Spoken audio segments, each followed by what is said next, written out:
Olá! Nesse áudio você encontra as cartas 3 e 4 do livro The Screwtape Letters, ou Cartas de um Diabo ao Seu Aprendiz, do C.S. Lewis, além das reflexões sobre os principais temas abordados em cada uma delas. Ao final do áudio você encontrará a segunda parte do texto complementar de Charles Spurgeon, retirada do livro O Diabo e Seus Propósitos e Estratégias, no qual ele aponta 3 advertências contra o maligno. Como de costume para essa série de áudios, deixo na descrição o índice com a minutagem caso queira passar de um tópico para outro. Bom, agora que você já sabe o que esperar e como se localizar nesse áudio, vamos recapitular onde paramos? Pois bem, como vimos na carta anterior, Wormwood não conseguiu prevenir que seu paciente se tornasse cristão. Mas, como Screwtape previu, nada está completamente perdido. Nesta carta, somos apresentados à mãe do paciente e também o seu tentador chamado Glubose, também traduzido em algumas versões como absinto e golamósio. Aqui, Screwtape sugere atacar essa relação entre mãe e filho em parceria com Glubose. Os principais temas abordados serão o julgamento e o foco nas atitudes dos outros, orgulho, orações, comunicação e comportamentos passivos agressivos. Essas serão algumas das áreas que Wormwood pode trabalhar com o seu paciente. O livro, com a versão comentada em inglês que tenho aqui, sugere que Lewis se inspirou no relacionamento dele com a senhora Moore, a qual ele chamava de mãe para descrever o relacionamento do paciente com a mãe. E aí você pode estar se perguntando quem é a senhora Moore? Não seria a senhora Lewis? A mãe dele não tinha falecido quando ele era criança? Pois vamos entender essa história. E quem é a senhora Moore e por que o relacionamento dele com ela inspirou este relacionamento que ele descreve entre o paciente e a mãe dele? Bom, resumindo a história, Lewis conheceu o filho da senhora Moore antes de irem para a Primeira Guerra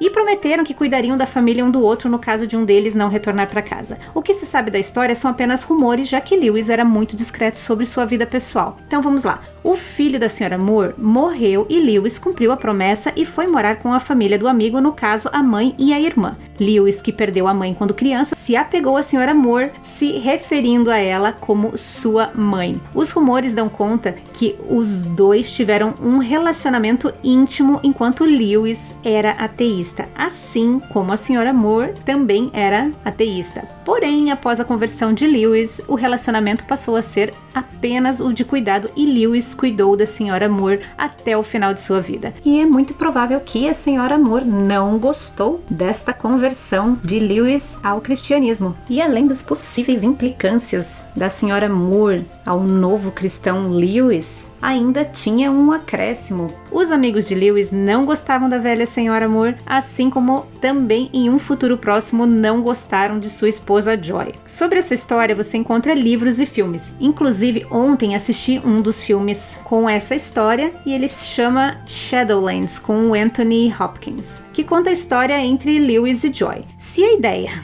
era que o filme fosse romântico, o filme falhou miseravelmente.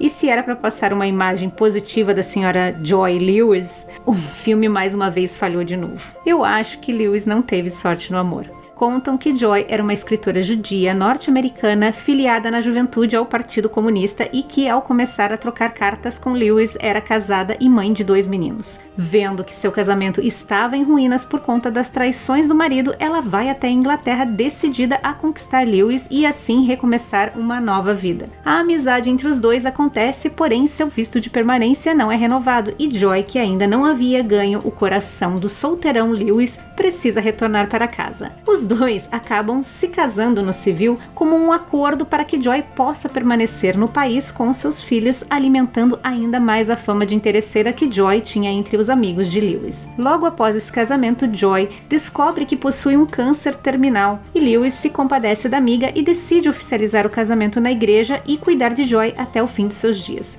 Apesar da melhora, Joy viveu pouco tempo com Lewis. Nesse curto período em que viveram juntos, o autor relata que aquele foi o período mais feliz de sua vida e a morte de Joy o abalou profundamente. Enfim, Esse não é um áudio de fofoca da vida do Sr. Lewis. Era só para contextualizar a provável experiência materna relatada pelo autor nessa carta e para te contar sobre o filme que assisti recentemente que retrata essa história entre Lewis e Joy. É isso. Então, sem mais delongas, vamos começar. Mas, como é de costume, antes, Me diz. E aí, tá preparado?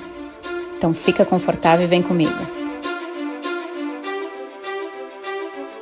Non nobis Domine, non nobis sed nomine tua da gloriam.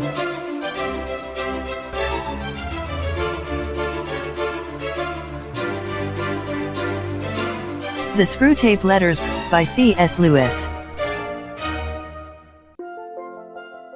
Carta 3. Primeira publicação no The Guardian, dia 16 de maio de 1941. Meu caro Wormwood, alegra-me sobremodo o que você me diz a respeito das relações desse homem com sua mãe, mas você tem de tirar maior vantagem disso aí. Pode ser que o inimigo esteja operando de dentro para fora, conduzindo o paciente gradativamente à adoção dos padrões novos propostos à sua conduta. E talvez até mesmo essa transformação interior o leve a mudar a sua conduta para com a velha mãe a qualquer momento. Então, preste atenção e haja antes que isso aconteça. E preciso que você seja o primeiro a tomar uma iniciativa antes que esses novos padrões mudem o comportamento dele. Ponha-se em contato com o nosso colega Globos, que tem aquela mãe a seu cargo. E vocês dois procurem arquitetar no íntimo do paciente um hábito eficiente e propício de provocar mútuos aborrecimentos. Chatices diárias, os métodos que passo a sugerir são muito úteis. Primeira coisa, faça-o prestar atenção apenas na sua vida interior. Ele pensa que sua conversão é algo que se deu dentro dele e que a sua atenção está, portanto, voltada neste momento para os estados do seu propósito de espírito, ou pelo menos para a versão purificada deles, que é tudo o que você deve permitir que ele veja. Encoraje esse sentimento de introversão. Mantenha-o distante dos deveres mais elementares, voltando a sua atenção para os deveres espirituais mais avançados. Faça o possível para piorar essa útil característica humana, o horror e a negligência em relação às coisas óbvias. Você deve mantê-lo em um estado tal que ele possa investigar a si mesmo durante 1 hora sem descobrir nenhum desses fatos sobre ele mesmo. Fatos que são perfeitamente visíveis para quem quer que viva com ele na mesma casa ou trabalhe com ele no mesmo escritório. Vamos lá, segunda coisa. Sem dúvida, é quase impossível impedir-lhe que interceda por sua mãe, mas temos meios para fazer com que tal intercessão fique nula. Certifique-se de que as orações sejam sempre muito espirituais, de modo que o paciente se preocupe incessantemente com o estado da alma de sua mãe e não com os seus reumatismos. Duas são as vantagens que daí provêm. Em primeiro lugar, ele presta mais atenção naquilo que ele julga serem os pecados da mãe. Se você guiá-lo um pouco, poderá induzi-lo a considerar qualquer um dos atos da mãe que ele julga inconvenientes ou irritantes como pecados. Assim, você poderá cutucar um pouco as feridas do dia a dia, mesmo enquanto ele estiver de joelhos. Toda essa operação não é nem um pouco difícil e você achará tudo bem divertido. Em segundo lugar, desde que suas ideias acerca da alma de sua mãe são muito cruas e frequentemente erradas, ele estará de uma certa forma orando por uma pessoa imaginária. E sua tarefa é fazer com que a pessoa imaginária se distancie mais e mais da mãe real, aquela senhora de língua ferina que irrita o filho à mesa do café da manhã. Com o passar do tempo, você poderá alargar esta distância de tal ponto que nenhum pensamento ou sentimento vindo de suas orações possa fluir para a personagem real. Já tive pacientes tão bem manipulados que poderiam mudar num instante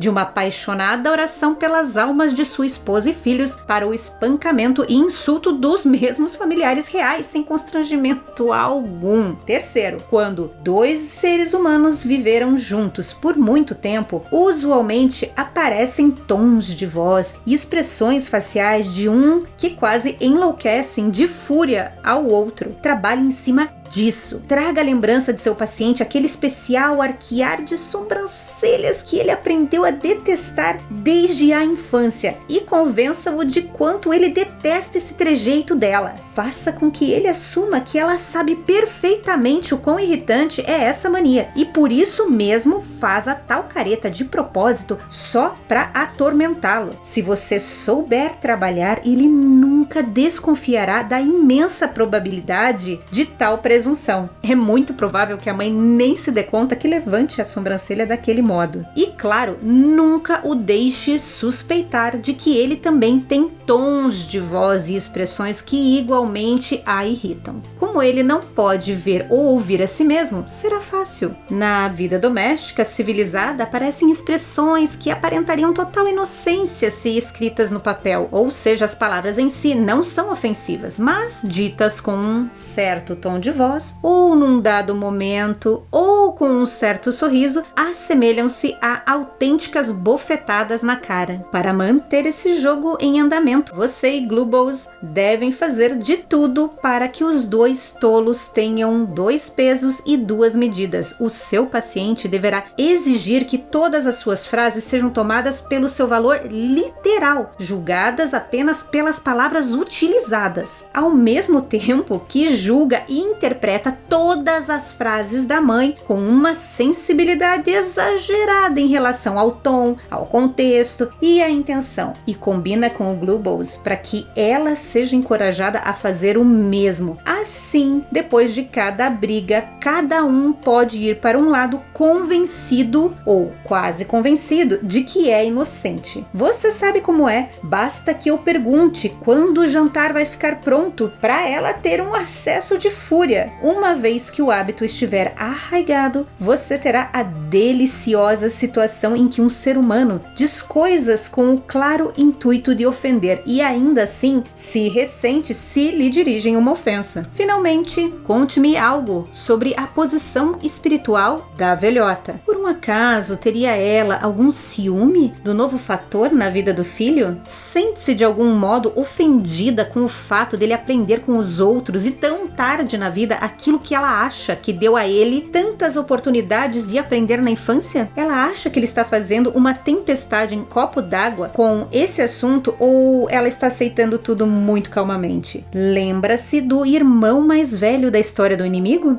Afetuosamente, seu tio Screwtape. Muito bem, vamos às reflexões desta carta 3. Logo no início da carta, Screwtape sugere que o Wormwood invista naqueles pequenos conflitos diários e para isso sugere que ele trabalhe em parceria com o tentador da mãe, tirando vantagem até do tom de voz que eles utilizam. Eles devem incentivar que eles passem a utilizar um duplo padrão para confundir o outro. Eles dizem algo, mas seu tom de voz e postura expressam outra coisa. Isso vai criando um novo ciclo até que eles passem a ferir um ao outro sem disfarces. Com essa conversa envolta entre verdade, sarcasmo e ironia, Screwtape encoraja que o paciente adivinhe as intenções da mãe, o oposto do que Jesus nos encoraja em Mateus 18:15, em que ele diz para que busquemos nos comunicar com quem nos ofendeu. O verso diz assim: se o seu irmão pecar contra você, vá e a sós com ele, mostre-lhe o erro. Se ele o ouvir, você ganhou seu irmão. Além disso, Screwtape adverte que o inimigo, no caso Deus, normalmente trabalha de dentro para fora e ainda há tempo de impedir que o paciente comece a produzir as mudanças externas. Screwtape alerta para que o Wormwood mantenha o paciente focado nesta transformação interior, mas não tão focado nele mesmo a ponto dele não manifestar nenhum bom fruto. Seguindo esta ideia de mantê-lo focado em seu interior, Screwtape recomenda que o Wormwood tenha cuidado com esse estado pensativo do paciente, pois isso poderia levá-lo a pensar sobre aquilo que ele precisa mudar nele mesmo. Foque no que ele acredita que os outros deveriam melhorar. Lewis, em um artigo chamado O Infrator Miserável, diz que aqueles que não pensam sobre os próprios pecados acabam pensando nos pecados alheios. Lewis nos relembra da nossa inclinação natural de ver o cisco no olho do outro e não enxergar a trava em nossos próprios olhos. O autor do guia de estudo dá o exemplo do rei Davi, que tramou a morte de Urias, o marido de Betseba, para esconder o envolvimento entre ele e a Betseba e, por fim, tirar Urias da jogada e assim assumir seu relacionamento com ela. Em 2 Samuel, Deus envia um profeta para repreender Davi e começa assim: E o Senhor enviou a Davi o profeta Natã. Ao chegar, ele disse a Davi: 2 homens viviam numa cidade. Um era rico e o outro pobre. O rico possuía muitas ovelhas e bois, mas o pobre nada tinha senão uma cordeirinha que havia comprado. Ele a criou e ela cresceu com ele e com os seus filhos. Ela comia junto dele, bebia do seu copo e até dormia em seus braços. Era como uma filha para ele. Certo dia, um viajante chegou à casa do rico e este não quis pegar uma de suas próprias ovelhas ou dos seus bois para preparar-lhe uma refeição. Em vez disso, preparou para o visitante a cordeira que pertencia ao pobre. Então Davi encheu-se de ira contra o homem e disse a Natã: Juro pelo nome do Senhor que o homem que fez isso merece a morte. Deverá pagar 4 vezes o preço da cordeira, porquanto agiu sem misericórdia. Então Natã disse a Davi: Você é esse homem. Assim diz o Senhor, o Deus de Israel: Eu o ungi rei de Israel e livrei-o das mãos de Saul. Dei-lhe a casa e as mulheres do seu senhor. Dei-lhe a nação de Israel e Judá. E se tudo isso não fosse suficiente, eu lhe teria dado mais ainda. E a história continua, até que Davi, enfim, reconhece que pecou contra Deus e a história prossegue. Mas serve de exemplo para pensarmos sobre a natureza humana de enxergar com clareza as falhas dos outros e não perceber a nossa. Essa é a vantagem que Screwtape quer que o Wormwood utilize com seu paciente, principalmente para que suas orações não sejam efetivas. Ele sugere que o paciente reze pelos pecados de sua mãe e não pela melhora das dores causadas pelo reumatismo. Agindo desse modo, o paciente provavelmente não demonstrará nenhuma compaixão pelas dificuldades e dores que a mãe possa estar vivendo naquele momento e ainda reforçará toda a frustração e desgosto pela mãe, aquela mulher pecadora. Ao estimular que ele repita esse tipo de oração, o paciente acabará criando um personagem fictício na sua cabeça e ao invés de orar pela sua mãe, que poderia se beneficiar das preces, ele acaba rezando para esse personagem imaginário. O autor desse guia nos relembra para que não sejamos aquele tipo de pessoa que minutos após finalizar a leitura da Bíblia e da igreja ou oração está sendo crítico e tratando mal aos outros. Jesus nos relembra que nossa adoração e oferta é poluída se antes não nos reconciliarmos com o nosso irmão, como está em Mateus capítulo 5 de 23 e 24, que diz assim: Portanto, se você estiver apresentando sua oferta diante do altar e ali se lembrar de que seu irmão tem algo contra você, deixe sua oferta ali diante do altar e vá primeiro reconciliar-se com seu irmão. Depois volte e apresente sua oferta. E o que Screwtape orienta é o oposto. Ele sugere que o paciente assuma as intenções obscuras de sua mãe, utilize a comunicação para ferir e não para que eles se reconciliem. Em Tiago 3, ele reflete sobre o poder das palavras e a partir do versículo 5 ele diz assim: Semelhante, a língua é um pequeno órgão do corpo, mas se vangloria de grandes coisas. Vejam como um grande bosque é incendiado por uma simples fagulha. Assim também, a língua é um fogo, é um mundo de iniquidade. Colocada entre os membros do nosso corpo, contamina a pessoa por inteiro, incendeia todo o curso de sua vida, sendo ela mesma incendiada pelo inferno. Toda espécie de animais, aves, répteis e criaturas do mar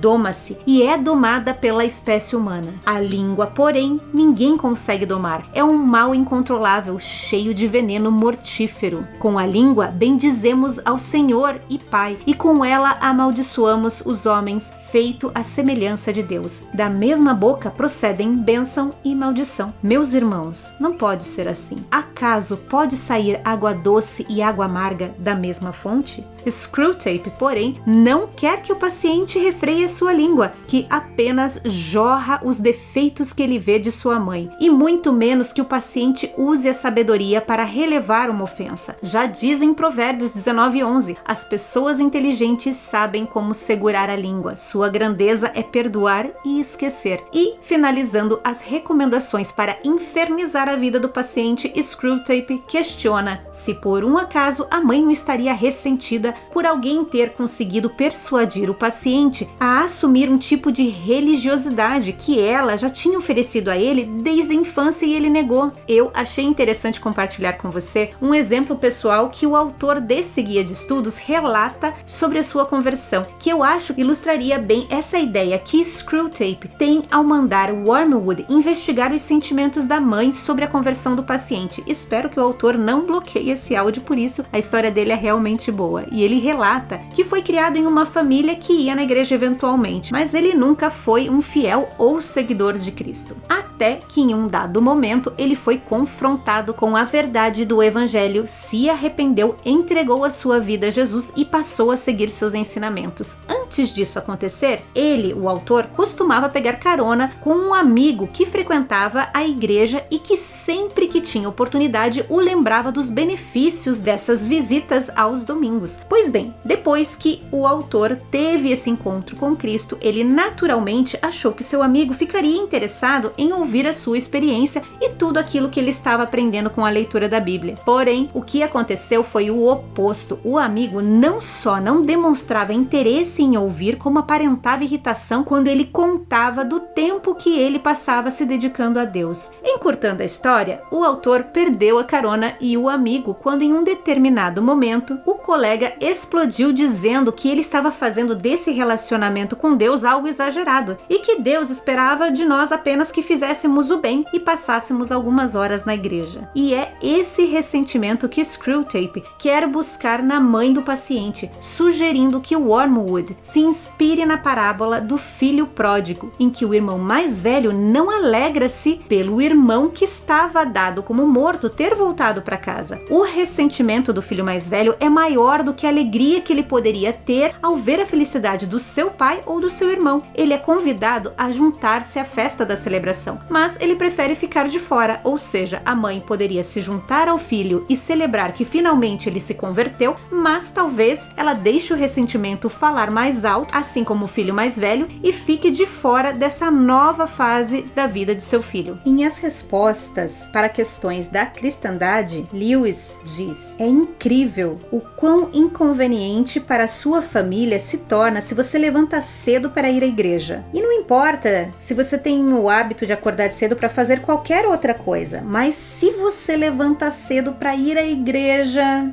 como você é egoísta. E essa sua atitude aborrece a casa inteira. E com esse último comentário de C.S. Lewis, vamos para a próxima carta que começa agora.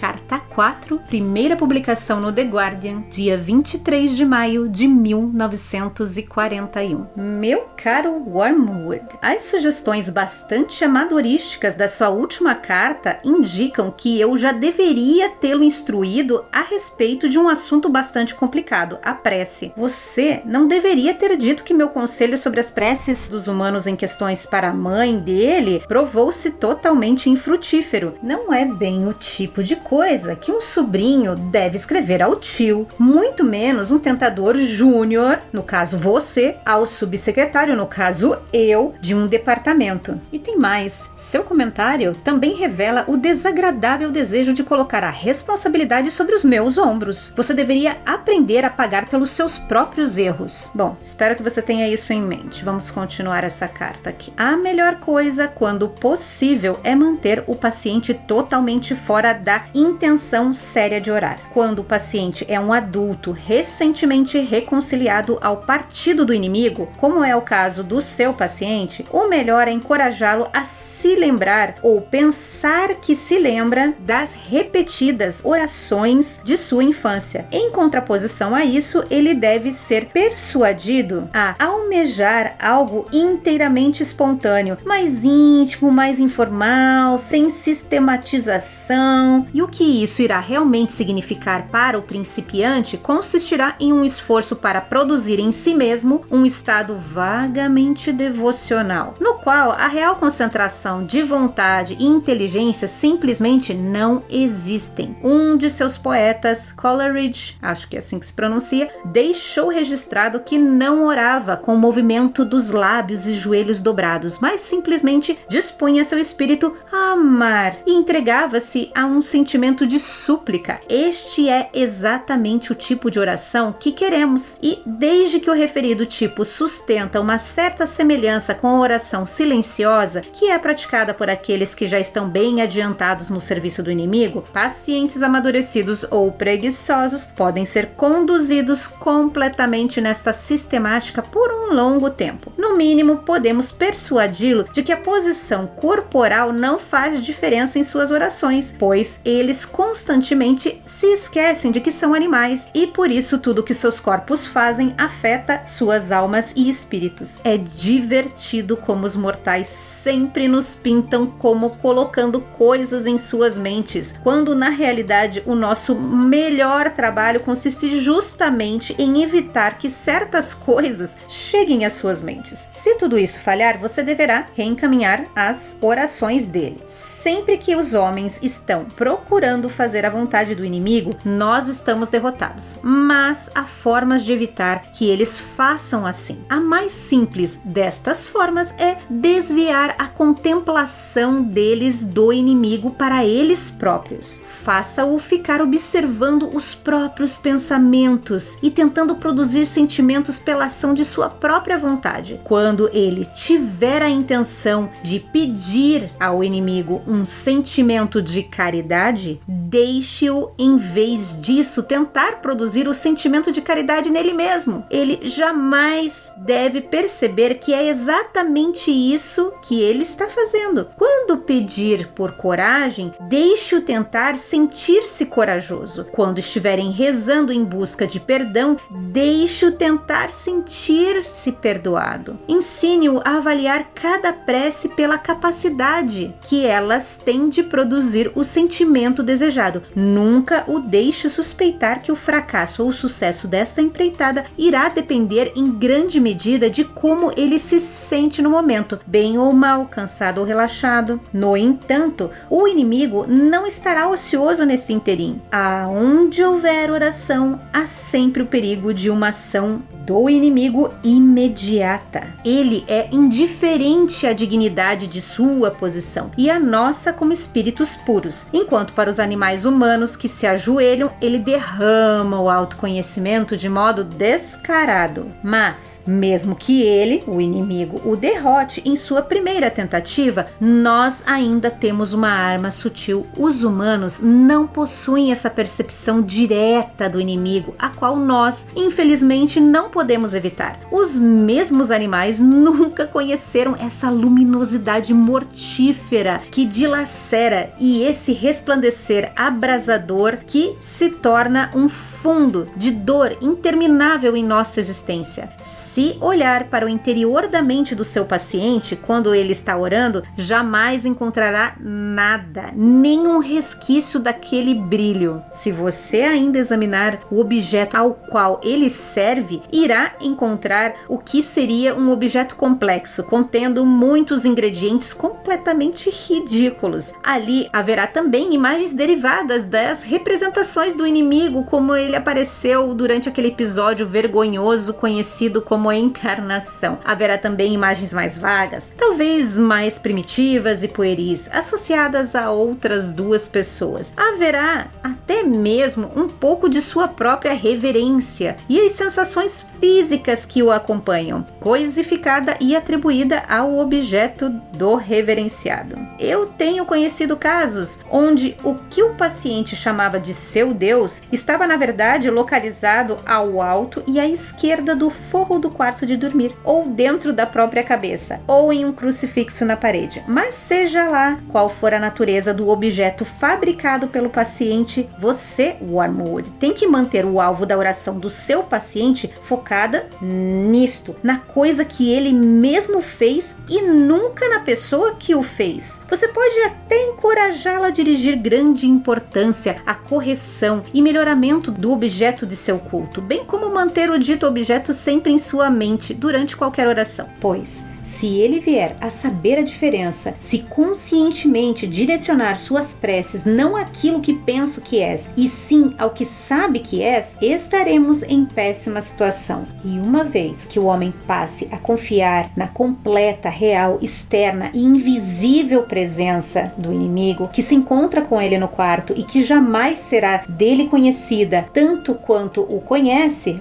bem, meu caro, é aí que tudo pode acontecer. Para evitar essa situação, essa verdadeira nudez da alma durante a prece, há algo que pode ajudá-lo. Os próprios humanos não desejam tanto assim essa nudez da alma quanto pensam. Permanece sempre o medo de receberem mais do que haviam reivindicado receber. Seu afetuoso tio, Screwtape.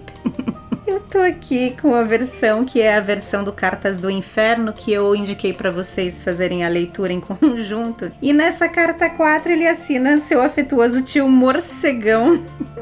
Ué, ele não tava chamando de Screwtape até agora. Aí eu fui conferir na próxima carta, na carta 5. Ele voltou a assinar como Screwtape. É só nessa carta que ele resolveu dar uma de Batman e assinar como Morcegão. Só para vocês saberem que deve ser um erro de tradução. É isso aí. Finalizamos a carta 4. Bom, vamos às reflexões desta carta 4. Que carta difícil foi essa? Olha, eu reli algumas vezes e achei que eu tinha perdido meu inglês em algum canto aqui da casa, pois eu não conseguia entender o texto. Peguei uma das versões em português e também não melhorou. Achei que o problema era a tradução, então eu fui para a terceira versão e em português também. E foi assim que eu fui juntando as pecinhas. Por fim, eu fui ler o guia de estudos do Sr. Gonzalez e encontrei outras peças que estavam faltando para eu entender. Mas mesmo assim, o encaixe não estava bom. Portanto, lancei mão de outros 2 guias de estudos, daqueles que estão disponíveis pelo Kindle Unlimited. E apenas um deles foi útil. Ele estará listado na descrição desse áudio. E ele era a cola que estava faltando para unir todas aquelas pecinhas soltas. Eu espero que ao ouvir a carta 4, você não tenha sentido a mesma dificuldade que eu tive para ler. Eu mudei algumas coisas na tradução e acrescentei algumas pequenas explicações no meio do texto para que o texto ficasse fluido. Espero que tenha funcionado para você. E o que ficou confuso? Talvez você esteja se perguntando. Bom, quando Lewis fala das orações que aprendemos na infância, aquelas decoradas e que repetimos no automático, sabe como? Eu fiquei na dúvida se ele estava fazendo uma crítica, pois Screwtape sugere que o Wormwood estimule que o paciente vá para o caminho da oração livre, sem roteiro, pois ele vai se perder. Ele parecia criticar a oração infantil, chamando-a de repetição de papagaio, mas ao mesmo tempo sugeria que o paciente fizesse a oração livre. Bom, lendo o guia de estudos chamado C.S. Lewis Goes to Hell, A Companion and Study Guide to the Screwtape Letters, do autor William O'Flaherty. Acho que é assim que se pronuncia o nome dele. Consegui entender que Lewis não estava sugerindo que uma oração era melhor do que a outra, mas que ambas poderiam levar ao paciente a um modo vago de emoção devocional. Tanto ele pegar uma oração pronta e ficar repetindo no automático, quanto ficar inventando uma oração na hora da qual ele iria se perder. Então ambas têm as suas vantagens para distrair o paciente na hora da oração. Outro ponto que para mim ficou confuso foi a tal da oração silenciosa que Screwtape sugere ser o tipo de oração mais avançada entre os fiéis do inimigo. E a breve descrição que Screwtape dá sobre esse tipo de oração eu achei super confusa. No início eu achei que não era para orar em voz alta, mas ao ler as notas explicativas do livro, Lewis diz que a oração silenciosa não tem palavras. Então contém o que essa oração? Não podia ser mentalizar a oração, porque Screwtape também recomendou que o paciente mentalizasse aquilo que ele estava pedindo, lembra? Do tipo, quero coragem e começo a me sentir corajoso. Então não poderia ser isso. Ele estaria falando da meditação?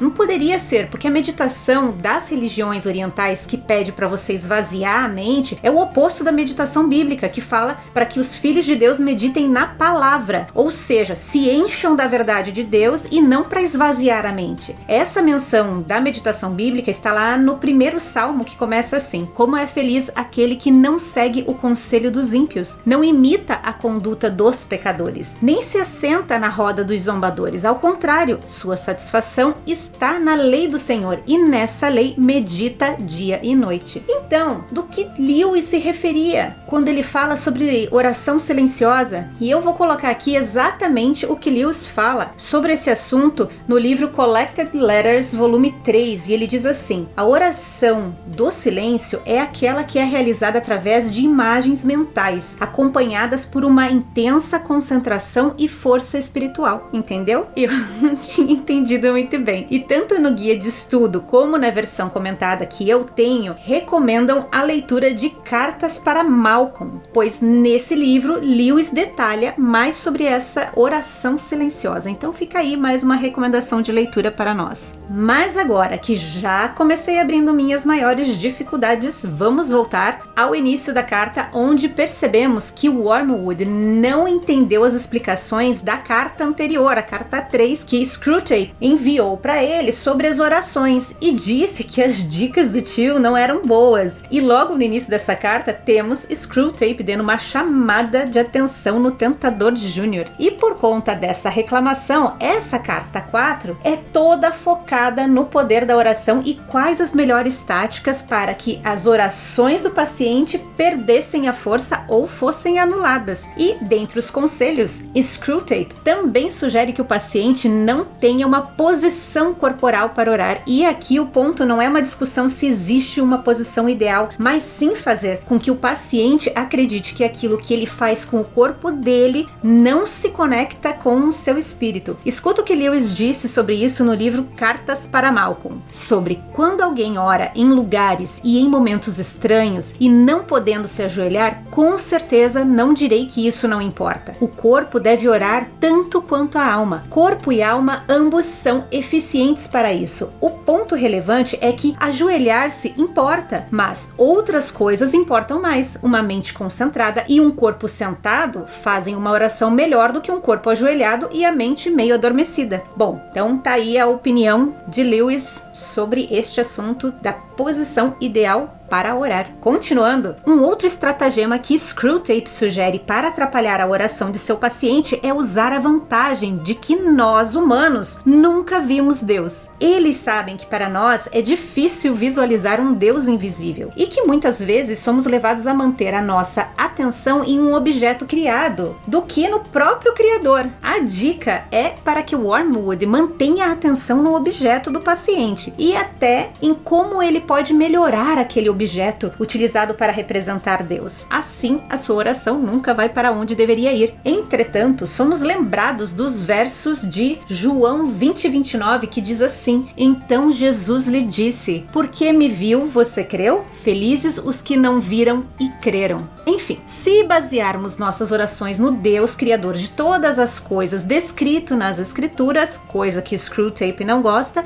não estaremos no caminho errado, com certeza. E quase ao final desta carta tem uma frase escrita em um inglês antigo, parecida com a maneira que John Milton usava em sua poesia. Em português não é possível notar tão claramente, a não ser por uma frase que parece ter sido meio traduzida errada, sabe? A frase é essa: não para o que eu penso que você é, mas para o que você sabe que é. O guia de estudo de Gonzalez sugere que não deveríamos nos surpreender que Lewis possa ter utilizado esta frase em uma alusão da Divina Comédia de Dante, já que ele ensinou literatura medieval na maior parte de sua vida adulta. Na Divina Comédia de Dante, seu personagem viajou pelo inferno, purgatório e finalmente teve uma visão do céu, o paraíso, e do próprio Deus. No canto 33, ele está descrevendo esse sentimento avassalador da majestade de Deus. Mas, mesmo que ele veja Deus, Dante ainda reconhece que o único que conhece a Deus de forma abrangente é o próprio Deus. Ele diz: ó luz eterna, única em ti que habitas, conhecida apenas por ti mesma e conhecedora de si, ama e brilha, conhecendo e sendo conhecido. Linhas 124 até 126. Aí depois de ler isso aí, curiosa que sou, fui procurar essa frase no livro. Lembra que a Divina Comédia será a nossa próxima leitura? Então, eu peguei o livro aqui e lá fui eu para o canto 33. E que coisa mais linda, todos aqueles versos finais. Sim, finais, porque ao fazer isso, eu li o final da Divina Comédia. Tá, tudo bem. Eu acho que não existe spoilers de clássicos. E valeu a pena ler aqueles versos. Que coisa linda. Não vejo a hora de embarcarmos nessa leitura. Ah, posso fazer uma tradução bem mequetrefe e rapidinha de alguns dos versos em que Dante descreve Deus? Eu estou com um livro aqui na minha mesa. Vamos lá, eu vou pegar alguns versos aleatórios só para você apreciar comigo o que nos aguarda na nossa próxima leitura. Por enquanto, minha visão ficou mais clara e foi penetrando cada vez mais o raio daquela exaltada luz da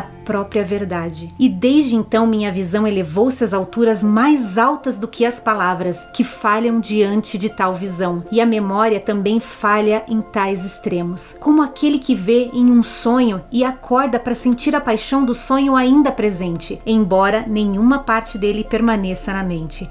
Assim sou eu, minha visão desaparece e quase cessa, mas a doçura nascida dela ainda posso sentir destilando em meu coração. Assim, as marcas da neve desaparecem ao sol, e assim o oráculo de folhas da Sibila foi varrido e perdido no vento. Ó luz suprema, tão além do alcance da compreensão mortal, conceda à minha mente agora uma pequena parte de seu próprio ser e dá à minha língua eloquência suficiente para capturar apenas uma centelha de toda a tua glória que eu possa deixar para as futuras gerações. Olha que coisa mais linda, ele tentando descrever a visão que teve de Deus. Bom, com esta participação especial do livro Paraíso, da trilogia da Divina Comédia, encerro aqui as reflexões desta carta 4. E conforme combinado, agora eu continuo aquele texto bônus que iniciamos no áudio anterior de Charles Spurgeon, nos alertando sobre as 3 principais estratégias do diabo. No áudio anterior ouvimos a primeira advertência e agora seguimos para o segundo aviso. Vamos lá. A segunda advertência será para que você note o alcance do tentador. Voltemos ao verso que lemos lá no início. E tira a palavra de seus corações. Não é dito que ele tenta fazê-lo, mas que ele realmente o faz. Ele vê, ele vem e ele conquista. A palavra do evangelho está ali e o diabo atira tão facilmente quanto um pássaro tira uma semente do caminho. Ai, que influência tem o maligno sobre a mente humana e quão ineficaz é o trabalho do pregador, a menos que um poder divino esteja com ele. Talvez pela maneira impressionante como foi dita, um pouco da verdade de Deus permaneça na memória, mas o inimigo atira completamente do coração. E assim, a parte principal, a parte mais importante do nosso trabalho é desfeita. Podemos ser tolos o suficiente para mirar apenas na cabeça, mas aquele que é astuto, além de todas as artimanhas, lida com o coração. Qualquer um pode ganhar o intelecto, mas se Satanás puder manter aquilo que vai para o coração,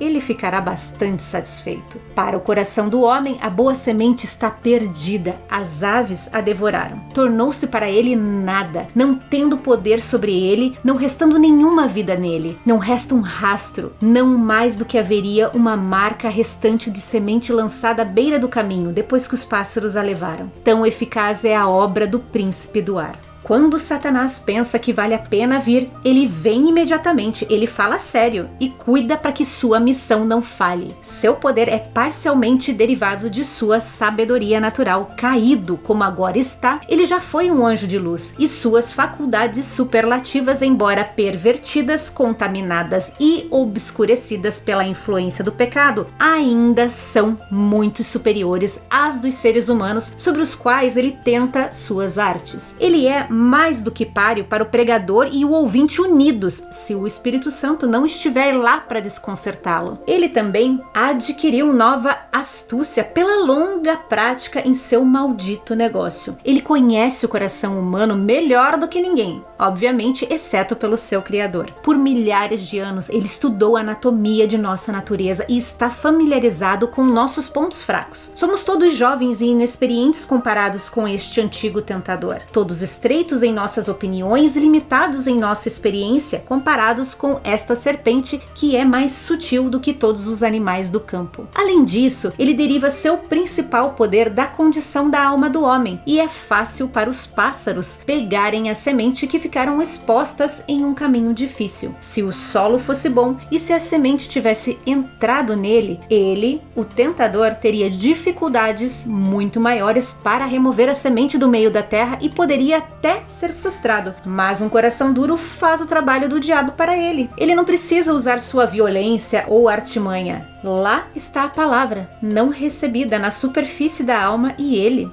facilmente atira. O poder do maligno brota em grande parte do nosso próprio mal. Oremos ao Senhor para renovar o coração, para que o testemunho de Jesus seja aceito de coração e nunca seja tirado. Grande é a necessidade de tal oração. Nosso adversário não é um ser imaginário. Sua existência é real, sua presença constante. Seu poder e sua atividade é infatigável. Pedimos, Senhor, nos iguale e nos faça superá-lo. Afaste essa que é a mais suja das aves, rompa o solo da alma e deixe sua verdade viver e crescer graciosamente dentro de nós. E assim finalizamos a segunda parte deste sermão chamado Pontualidade, Poder e Propósito de Satanás, de Charles Spurgeon. No próximo áudio vamos para a terceira advertência desse sermão, além de seguirmos com a leitura de Screwtape Letters, ou Cartas de um Diabo ao Seu Aprendiz, dando início às cartas 5 e 6. E por hoje é isso, fique com Deus e nos encontramos nos próximos áudios. Até lá!